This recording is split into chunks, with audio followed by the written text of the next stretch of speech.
উলামায়ে কেরাম থেকে জাতিকে বিচ্ছিন্ন করবার যত ষড়যন্ত্র তোমরা করবা, এ জাতি আলেম সমাজকে তার চেয়ে আরো বেশি ভালোবাসতে আরম্ভ করবে। আজকের এই মাহফিল তার অন্যতম প্রমাণ।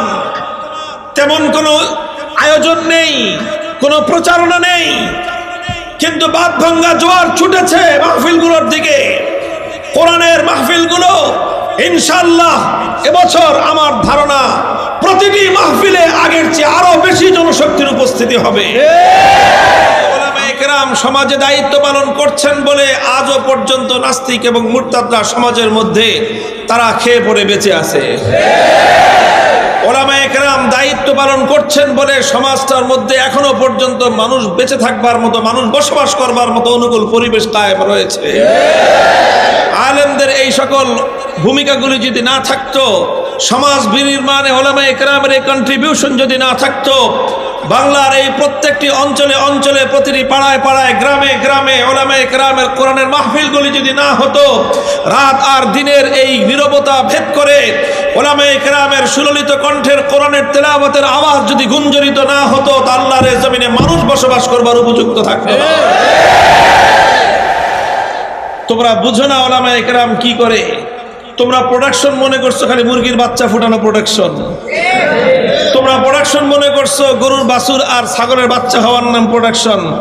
তোমরা প্রোডাকশন মনে করেছো শুধুমাত্র হাড়ি পাতিল আর কয়েকটা পণ্য তৈরি করবার নাম প্রোডাকশন। সমাজের সবচেয়ে বড় প্রোডাকশন হলো সমাজের মানুষকে সত্যিকার মানুষে পরিণত করা। আলহামদুলিল্লাহ, আল্লাহ পাক রব্বুল আলামিন কিয়ামত পর্যন্ত উলামায়ে উম্মতের এক জামাতকে এভাবে কায়েম রাখবেন। এরপরে যখন আল্লাহর সিদ্ধান্ত হবে যে আর এই জমিনটাকে আমি টিকিয়ে রাখবো না, তখন আল্লাহ পাক রব্বুল আলামিন সমস্ত উলামাদেরকে তুলে নেবেন। হাত্তা ইযা লাম ইউবকি আলিমান, একজন আলেমও আসমানের নিচে থাকবে না। ইত্তাখাযান নাসু রুউসান জুহালা, তখন মানুষ আলেম খুঁজে না পেয়ে কি করবে? আর আলেম বেশ ধারণকারী মূর্খ জাহেলদেরকে, যারা আলেমদের বেশভূষা ধারণ করে থাকবে, ওই সকল মূর্খদেরকে মানুষ তাদের অনুসরণীয় বলে গ্রহণ করে নিবে। তাদের হাতে ইমামতের দায়িত্ব দিয়ে দিবে, কারণ আলেম তো নাই। আলেমের অভাবে তখন মানুষ এই মূর্খদেরকেই তাদের দায়িত্বশীল হিসেবে মেনে নিবে। ফাসুইলু, তারপরে মানুষ সেই সমস্ত মূর্খদের কাছে বিভিন্ন বিষয়ে জিজ্ঞাসা করবে, প্রশ্ন করবে, মাসআলা জানতে চাইবে। কিন্তু তারা বড় বড় জুব্বা গায়ে দিলে কি হবে? বড় বড় পাগড়ি মাথায় দিলে কি হবে? ভিতরে তো এলেম কালাম কিছুই নাই। পাগড়ি তো আহমদ শফি সাহেবের চেয়ে বড়, জুব্বা আনসারী সাহেবের চেয়ে বড়, কিন্তু পেটের মধ্যে বোম মারলেও একটা সূরা সহিহ শুদ্ধ তেলাওয়াত বের হবে না। এরকম অবস্থা যখন হবে, তো মানুষ এসে প্রশ্ন করবে যে এটা কি, ওইটা কি, এটা কেন হলো, ওটা কেমনে হবে, ওইটার সহি না ভুল। কিন্তু জাহেল তো মূর্খ, জানে না কিছু, তার কোনো এলেম নাই, জ্ঞান নেই। চিন্তা করবে যদি মানুষকে প্রশ্নের উত্তর না দেই তো ধরা পড়ে যাব, তো আমি ভুয়া। তো যা মনে আসবে তাই বলতে থাকবে, যা মনে আসবে তাই বলতে থাকবে। এভাবে ভুলভাল মানুষকে ফতোয়া দিবে, ভুলভাল মানুষকে মাসলা বলে দিবে। ফদল্লু আদাল্লু, নিজেও পথভ্রষ্ট হবে, দুনিয়াবাসীকেও পথভ্রষ্ট করে ছাড়বে। এই দৃশ্য কখন বাস্তবায়িত হবে, এই পরিস্থিতি কখন তৈরি হবে? যখন দুনিয়াটা হাক্কানি আলেম সমাজ শূন্য হয়ে যাবে, যখন এভাবে দুনিয়া ওলামা শূন্য হয়ে যাবে, ইলমে দ্বীন শূন্য হয়ে যাবে, দুনিয়া থেকে ঈমান উঠে যাবে, দুনিয়া থেকে ঈমান উঠে যাবে, সারা দুনিয়া মূর্খতার অন্ধকারে ছেয়ে যাবে। এক সময় দুনিয়া থেকে ঈমান উঠে যাবে, কুফরির ঘোর অন্ধকারে দুনিয়া নিমজ্জিত হবে। যখন সারা দুনিয়া কুফরিতে ভরে যাবে, আল্লাহ পাক রব্বুল আলামিন চিন্তা করবেন আসমান আর মাথার উপর রেখে লাভ নাই, আসমান জমিন ভেঙে আল্লাহ পাক কিয়ামত কায়েম করে দিবেন। মুহতারাম হাজিরিন, কথা লম্বা নয়, একটা ছোট্ট কথা বলবার জন্য এই দীর্ঘ আলোচনা আমি করলাম আপনাদের সম্মুখে। আলহামদুলিল্লাহ, উলামায়ে কেরাম তারা এই জমিনের মধ্যে আল্লাহর দ্বীন শুধু নয়, বরং দুনিয়ার জগৎবাসীর জন্য আল্লাহর পক্ষ থেকে বিচার রহমত হিসেবে তারা কায়েম হয়ে আছেন। আর এজন্যই তারা মানুষের কাছে এতটা মহব্বতের পাত্র।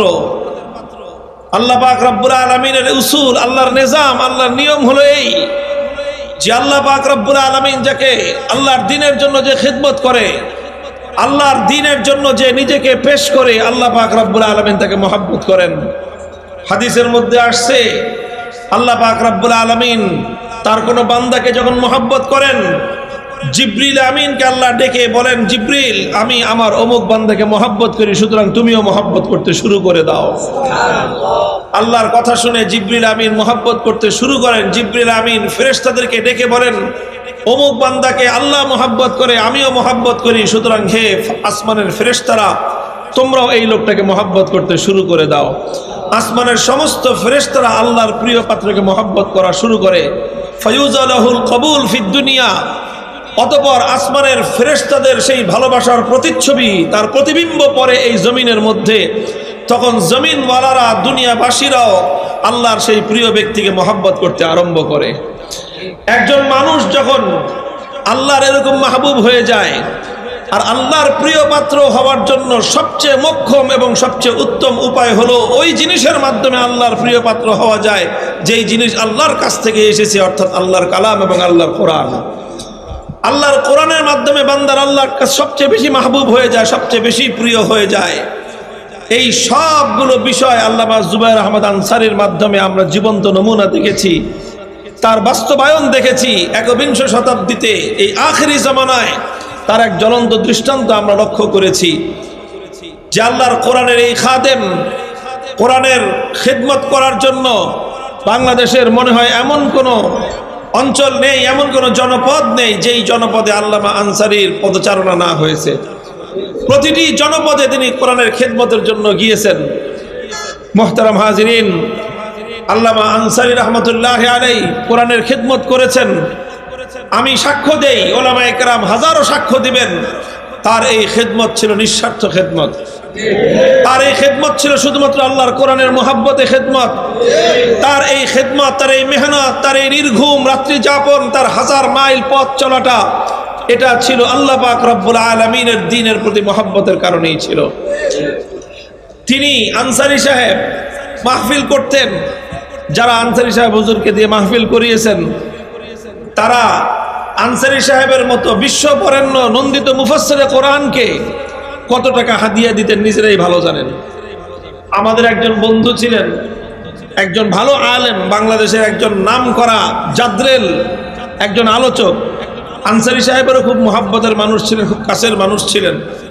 তিনি একদিন হাসতে হাসতে হাসতে হাসতে একটু মজাক করতে করতে তিনি বলছেন, আল্লাহ দোয়া করি আনসারী সাহেবরা যেন ডেলি 10টা করে মাহফিল দেয়, আর প্রত্যেকটা মাহফিল থেকে যেন 1000 টাকার বেশি হাদিয়া না পায়। আমরা হাসে দিলাম। আনসারী সাহেব আসলাম, ভাই কি কারণ কি? কয়, মিয়া আপনি যেইভাবে মাহফিল করেন অন্য কোন বক্তারা তো হাদিয়া বেশি পাবে কেমনে? আপনার মতো মাহফিল আনসারীকে যদি ওলা মানুষ বক্তব্য দাওয়াত দিয়ে 2000, 4000, 5000 টাকা ধরায় দেয়, আপনি তো কোনোদিন মুখটা মলিন করে তাকানো না, কয় টাকা দিল খবরও নেন না। তো আপনার কারণে অন্য সব বক্তারা তারা হাদিয়া কম পায়। এই জন্য আপনার এই দোয়া দিলাম যে আল্লাহ আরো মাহফিল দিক আপনারে, আর হাদিয়া যেন আপনারটা আরো কমে যায়। আল্লাহু আকবার। বাস্তবেই এরকম ছিলেন, বাস্তবিক পক্ষে আনসারী সাহেব এরকম ছিলেন। উনি যখন অসুস্থ হয়ে পড়লেন, মেজর অপারেশন হলো, বড় ধরনের অপারেশন, যেই অপারেশনের পর ওনার উঠে সোজা হয়ে দাঁড়াবার কথা নয়, যেই অপারেশনের পর ওনার সম্পূর্ণ বেড রেস্টে থাকবার কথা, ওনার আত্মীয় স্বজন, আপনজন, বন্ধু বান্ধব, দূরের কাছের সমস্ত ওনার যারা ভক্তবৃন্দ, মহব্বতের মানুষ, তাদের সকলে বাধা দেওয়ার পরেও আনসারী সাহেবকে কোরআনের মাহফিল থেকে কেউ দূরে সরে রাখতে পারে নাই। কোরআনের মাহফিল করা ছিল ওনার প্রাণের স্পন্দন। উনি সুদূর আমেরিকায় দ্বিতীয়বার যখন নাকি ওনার জটিল অপারেশন হলো, আমেরিকায় তিনি তখন হাসপাতালের পোস্ট অপারেটিভ যেই অপারেশনের পরবর্তী যেই রুমে, পোস্ট অপারেটিভ রুমে যখন তিনি, আমি নরসিংদী এসেছিলাম এক মাহফিলে, ওনার আনসারী হিসেবে দাওয়াত ছিল, অথচ তিনি তখন আমেরিকায় পোস্ট অপারেটিভ রুমে। মাহফিল থেকে ফোন করা হলো হুজুরের সাথে একটু কথা বলার জন্য। ফোনে এখান থেকে বললেন মওলানা মুখতার হোসেন রায়পুরি যে হুজুর মানুষ সব একটু আপনার কথা শুনতে চায়। হুজুর ওখান থেকে আনসারী সাহেব হুজুর রহমতুল্লাহ আলাইহি অপারেশন পরবর্তী পোস্ট অপারেটিভ রুম থেকে জটিল অবস্থায় সেখান থেকে তিনি মোবাইলে কোরআনের যেই সুললিত ওনার তেলাওয়াত ছিল, যেই তেলাওয়াতে সারা বাংলাদেশের মানুষকে তিনি মাতোয়ারা করেছেন, সারা পৃথিবীর মানুষকে কোরআন পাগল প্রেমিকদেরকে তিনি মাতোয়ারা করেছেন, সেই সুললিত কণ্ঠের তেলাওয়াতের মাধ্যমে সুদূর আমেরিকার হাসপাতালের পোস্ট অপারেটিভ রুম থেকে বাংলার এক জনপদের ওলা মানুষদেরকে তিনি কোরআনের তেলাওয়াত শুনিয়ে মুগ্ধ করেছেন, লম্বা কথা বলেছেন এবং হাস্যরস করেছেন। মানুষটাকে মনে হয়েছে আমার কাছে যে বাংলায় ভাষায় একটা শব্দ আছে মৃত্যুঞ্জয়ী। মৃত্যুঞ্জয়ী, মৃত্যুকে যে জয় করে। আসলে মৃত্যুকে জয় করার অর্থ এটা নয় যে একজন মানুষ লম্বা হায়াত পেল, এটার নাম মৃত্যুকে জয় নয়। মৃত্যুকে জয় করার অর্থ হলো নিশ্চিত মৃত্যুকে জেনেও মৃত্যুর দুয়ারে দাঁড়িয়েও হাসি মুখে যে আল্লাহ পাক রব্বুল আলামিনের কোরআনের আওয়াজ বুলন্দ করতে পারে, সেই হলো প্রকৃত মৃত্যুঞ্জয়ী। আল্লামা আনসারী রহমাতুল্লাহি আলাইহি এই অর্থে, প্রকৃত অর্থে মৃত্যুঞ্জয়ী ছিলেন এবং তিনি অমর, কিয়ামত পর্যন্ত তার তেলাওয়াতে কোরআনের মাধ্যমে তিনি জিন্দা থাকবেন। বলছিলাম এই তেলাওয়াত, এই কোরআনের খেদমত, এই কোরআনের প্রতি ভালোবাসা তাকে আল্লাহ পাকের প্রিয় পাত্রে পরিণত করেছিল। আল্লাহ পাকের সেই মহাব্বতের আসর আসমানে পড়েছে, আর সেই মহাব্বতের আসর জমিনওয়ালাদের মধ্যেও পড়েছিল।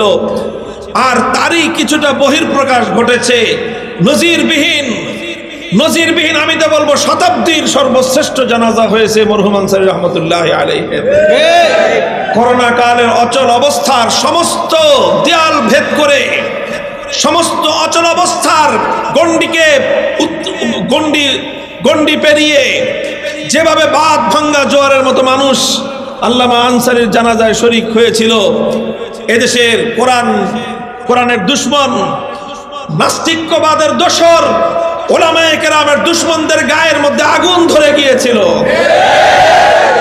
তারা হতবিহ্বল হয়ে গিয়েছিল, তারা আশ্চর্যান্বিত হয়ে গিয়েছিল যে একজন আলেমের জন্য মানুষ এরকম পাগল পারা হয় কিভাবে। কত রকম গাঁজাখড়ি রিপোর্ট তারা পত্র পত্রিকায় লিখেছিল, নিউজ তারা ছেপেছিল, আর নানাভাবে আল্লামা আনসারীর জানাজায় লাখো জনতার এই বাঁধ ভাঙ্গা জোয়ারকে নানা ধরনের বিকৃত রূপ দিয়ে এটাকে পরিকল্পিত ষড়যন্ত্র হিসেবে আখ্যায়িত করার চক্রান্ত তারা করেছিল। কিন্তু আলহামদুলিল্লাহ, একথা আমরা দ্ব্যর্থহীন ভাবে বলতে পারি, যদি সেই সময়টায় করোনার অচল অবস্থা না হতো, ব্রাহ্মণবাড়িয়া শহর আল্লামা আনসারীর জানাজার উপস্থিত হাজিরদেরকে ধারণ করতে সক্ষম হতো না। এটা ছিল কোরআনের প্রতি তার মহব্বত এবং ভালোবাসার প্রমাণ। আজও বলতে চাই, আমি বিশেষ করে ওলামায়ে কেরাম এবং আগামী প্রজন্মের তালেবে ইলমদেরকে বলবো, বিশেষ করে তালেবে ইলমদেরকে বলবো, অনেকেই আজকাল ওয়াইজ হওয়ার, মুফাসসিরে কোরআন হওয়ার, আলোচক হওয়ার স্বপ্ন দেখো। আমি তো এটাকে উৎসাহিত করতাম। আনসারী রহমতুল্লাহি আলাইহির মাদ্রাসায় বসে, তার কবরের পাশে বসে তোমাদেরকে কথা বলবো, যদি আলোচক হওয়ার ইচ্ছা থাকে, খতিব হওয়ার ইচ্ছা থাকে, বয়ান এবং ওয়াজ নসিহতের ময়দানে খেদমত করার ইচ্ছা থাকে, তাহলে আনসারী সাহেবের মতো হওয়ার শপথ করো। দুনিয়ার কোনো স্বার্থের জন্য নয়, দুনিয়ার কোনো প্রাপ্তির জন্য নয়।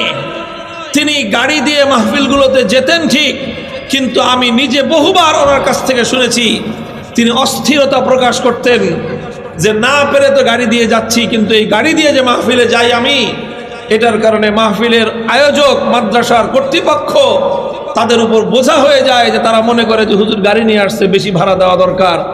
তো গাড়ি ছাড়া যদি মাহফিল করা সম্ভব হতো, তাহলে আমি গাড়ি ছাড়াই মাহফিল করতাম। কতটুকু ইখলাস, কতটুকু দ্বীনের দরদ, ওলামায়ে কেরামের প্রতি কতটুকু মুহাব্বত, দ্বীনি মাদারেসগুলোর প্রতি, দ্বীনি মাদ্রাসাগুলোর প্রতি কি পরিমাণ আবেগ থাকলে একজন মানুষ এভাবে বলতে পারতেন। কাজে আগামী প্রজন্মের জন্য আদর্শ এবং উত্তম নমুনা আল্লামা আনসারী রহমতুল্লাহি আলাইহি। আর এক সর্বশেষ আখেরি পয়গাম বলে দিয়ে যাই, আনসারী রহমতুল্লাহি আলাইহির জানাজা প্রমাণ করে দিয়েছে ওলামায়ে কেরাম থেকে জাতিকে বিচ্ছিন্ন করবার যত ষড়যন্ত্র তোমরা করবা, এ জাতি আলেম সমাজকে তার চেয়ে আরো বেশি ভালোবাসতে আরম্ভ করবে। আজকের এই মাহফিল তার অন্যতম প্রমাণ। তেমন কোনো আয়োজন নেই, কোনো প্রচারণা নেই, কিন্তু বাদ ভাঙ্গা জোয়ার ছুটেছে মাহফিলগুলোর দিকে। কোরআনের মাহফিলগুলো ইনশাআল্লাহ এবছর আমার ধারণা প্রতিটি মাহফিলে আগের চেয়ে আরো বেশি জনশক্তির উপস্থিতি হবে। আমি ওখানেও বলেছি, আজও এখানেও বলছি। সুতরাং এই মাহফিলগুলো সমাজ, সামাজিকতা, সভ্যতা, ভদ্রতা, শালীনতা, নারীর অধিকার, মাতৃজাতির সম্মান এবং মর্যাদা প্রতিষ্ঠায় অভূতপূর্ব ভূমিকা পালন করে চলেছে। এজন্য যারা নারীকে ভোগ্য পণ্য হিসেবে জাতির সামনে উপস্থাপন করতে চায়, যারা নারীকে পণ্য হিসেবে, ব্যবসার পণ্য হিসেবে ব্যবহার করতে চায়, ওদের পথের অন্তরায় হলো কোরআনের মাহফিলগুলো। ওদের পথের অন্তরায় হলো জুবায়ের আহমদ আনসারীদের কণ্ঠস্বরগুলো। এজন্য ওরা চায় মাহফিলের কণ্ঠ স্তব্ধ হয়ে যাক। আমরা স্পষ্ট পয়গাম দিয়ে দিতে চাই, আমাদের এই পবিত্র বাংলার মাটিতে কোরআনের মাহফিল বন্ধ হয়ে সিনেমা হল চালু থাকবে, এদেশের তাওহীদি জনতা বরদাস্ত করবে না।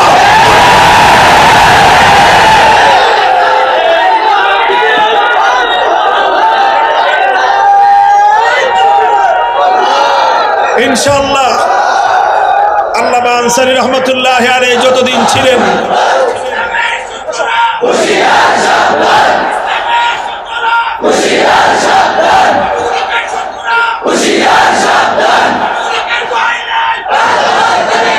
মুহতারাম হাজিরিন, এভাবে ইনশাআল্লাহ উলামায়ে কেরামের সঙ্গে থাকবেন তো ইনশাআল্লাহ।